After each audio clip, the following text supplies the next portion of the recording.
The Daily Brad Devotions.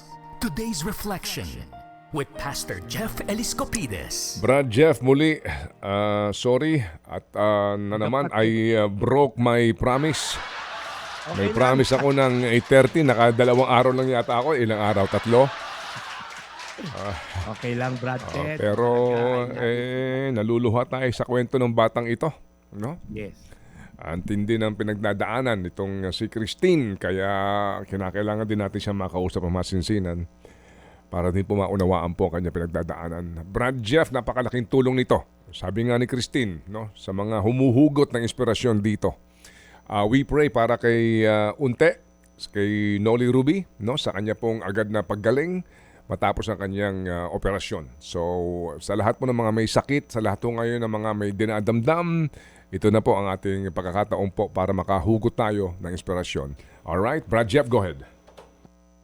Yes, Brad Ted, of course, we're here to serve the people. People over program. Okay lang, Ted, maghintay tayo ng konti. Wala namang problema yan para sa... Yung konti, para medyo masakit sa akin yung konti. Ang konti ba, 2 minutes, 5 minutes? Hindi, sorry. Brad. Sorry, Brad. Sorry, Brad. Okay. Importante, magandang lalaki ka pa rin. Yeah. Hindi pa rin nawawala pagiging lucky Manzano mo. The senior version. Okay, Brad. Masaswerte ka rin. Okay lang. Sige, okay. Go ahead. Talking about senior, ito hindi pa to senior. Kanina pa naghihintay. Happy birthday sa aking kaibigang si Junjun Galang. Galing sa maswerte mong asawa dahil nakuha ka, Trina. Kaya nabati ko na asawa mo. Kita tayo mamaya lunchtime at sa kanilang 3 anak na si Trixie, Ryland at Roland. Ikakasal ko yung anak nila this Sunday. Trixie, congratulations. Happy birthday din kay Ma'am Ana Carpio ng SMDC. Kaibigan natin yan. Ang topic natin ay great men of faith sa Biblia. Hindi dahil magagaling talaga sila, but they trusted in a great God. Okay? Sila po ay bumibida sa Biblia kasi po, binigay nila ang buong buhay nila at tiwala sa Diyos. Bibida ngayon sa atin si Job. Hindi po si Steve Job. Si Job po. Blessed at righteous man po ito. At throughout history, Brad Ted, itong libro ng Job na to, makikita niya sa Old Testament, marami na itong pinalakas ang loob, mga misyonary na talagang nilabanan ang hamon ng buhay, persecution. Pag nabasa nila itong kwento ni Job, lumalakas ang kanilang pananampalataya. Again po, mahaba ang kwento niya pero pahigsiin ko in 5 minutes. Pagpasensyaan nyo na. Si Job po, blameless, upright, may takot sa Diyos, may 7 anak, may 10 total po, 7 anak lalaki, 3 anak na babae. And then, ang yaman po niya, 7,000 sheep, 3,000 camel, 5,000 oxen, 500 donkeys. So, big time po, multi-millionaire to nung kapanahunan niya, no? And isang araw nga po, pinagmalaki ng Diyos si Job kay Taning. O, tinanong mo, anak ko, napakabait, blameless. And to make the long story short, sabi ni Taning, kaya lang mabait yan kasi bine-bless mo. Payagan mo akong gawan siya ng kasamaan. Tingnan natin kung i-worship ka pa niyan. And sa hindi malamang kadahilanan, okay, si Lord po inalaw. Si Satan gumawa ng masama kay Job. Isang iglap lang po in one day nawala lahat ng kanyang pag-aari, nawala lahat ng kanyang anak. Again, linawin ko lang, hindi po si Lord yung gumawa ng mga to. In His sovereign wisdom, hinayaan niyang gawa ng masama si Job. At makita nga po natin yung naging plano ni Lord dito sa huli. And then, humirit pa rin si Satan. Sabi niya kasi hindi siya physical na nasaktan.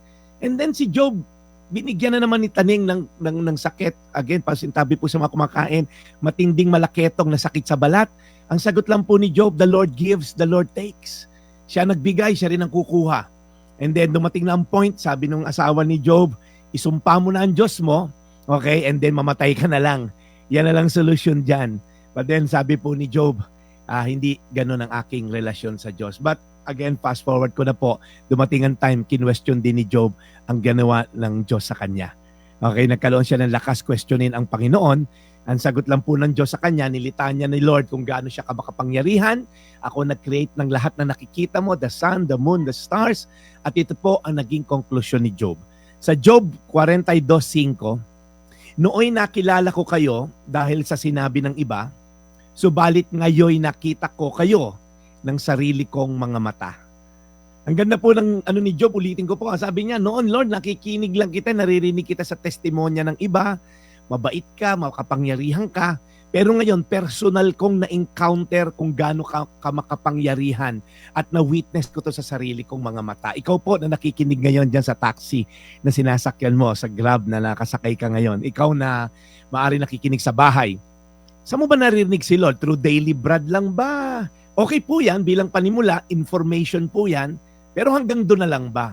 3 taong ka na nakikinig maaari ng daily bread at marami ka ng informasyon about this God. Ang tanong ko, na-encounter mo na ba siya on a personal level sa sarili mong mga mata? Hinahabol po ba natin yung healing o yung healer? After po ba tayo sa gift or sa giver? Kaya po, again, araw-araw kinakampanya ko sa inyo rito. Hindi man tayo maging contestant dito sa Daily Bread Think About It contest. Hindi man gumaling yung cancer mo, hindi man dumating ang provision mo, pero nakilala mo si Lord sa kalagitnaan ng iyong paghihirap, pare, eternity ang naghihintay sa iyo. It's a relationship more than ang nilolong ni Lord sa atin. Again po, Job 42:5, nooy nakilala ko kayo dahil sa sinabi ng iba. Subalit ngayon nakita ko kayo ng sarili kong mga mata. Manalangin po tayo, Panginoon. Nawa ay magkaroon kami ng perseverance katulad ni Job, na sa kalagitnaan ng kanyang pagkawala, sa kalagitnaan ng kanyang kakulangan, Lord God, ibinigay mo lahat. In fact, ibinalik mo nga pala, Lord, lahat kay Job. Doble. Sa dami ng kanyang ari-arian, ibinalik mo ng doble. At ang kanyang mga anak ay ibinalik mo rin. Nagkaroon sila ng ulit ng mga anak. Kaya Lord, patawarin nyo kami pagka hinahabol namin yung blessing more than you. Hinahabol namin yung kagalingan more than the healer. Patawarin nyo kami, Lord God, kung ang habol lang namin sa inyo minsan ay ang magagandang bagay at hindi kayo. Nawa, Lord, makilala ka namin at ma-encounter ka namin sa sarili naming. Amen. Amen. Lord, muli po, salamat sa araw na ito. Salamat po sa panibagong magandang balita na amin napakinggan sa The Daily Bread. Lord, lagi niyo pong alagaan si Brad Jeff.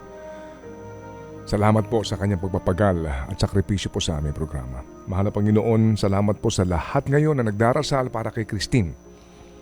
At sa lahat din po ng mga nagdarasal para po sa ating mga kababayan na ngayon po'y naaharap sa matinding pagsubok sa buhay. In Jesus' name we pray. Amen. Amen. Thank you. Brad, salamat na marami. May mga nagme-mensahe na hindi man lang ho makapag-aabot na anuman pong material o tulong pinansyal sa mga tulad ni Christine, pero yun pong panalangin para sa kanyang paggaling at kanyang katatagan ng loob ay napakalaking bagay na po. Napakalaking tulong na po. Pinaka-powerful sa lahat, prayer. Amen. Amen. Alright, Brad, Tita Chacha, please, meron ka bang gustong sabihin? Nagmamadali si Brad Jeff? Yes, dahil 8:52 na, Pastor. Maraming salamat. Pastor. Brad Jeff, oo. Sorry, Brad Jeff, ha? Sige. So, Brad, okay lang, Brad Pitt. Maaga pa, Brad Pitt. Wag kang mag-alala. Ang gusto ko lang, tama yung sinabi mo, Brad Pitt, kung hindi po kayo maging happy, anonymous, financial, yung prayer will go a long way. Ito po yung Daily Bread, your daily dose of inspiration. God bless po. And God bless you more serving the people, Brad Jeff Eliscopides. Ted Filon at DJ Chacha. Ngayon, nasa Radyo 5, 92.3 News FM. Monday to Friday, 6 to 10 a.m.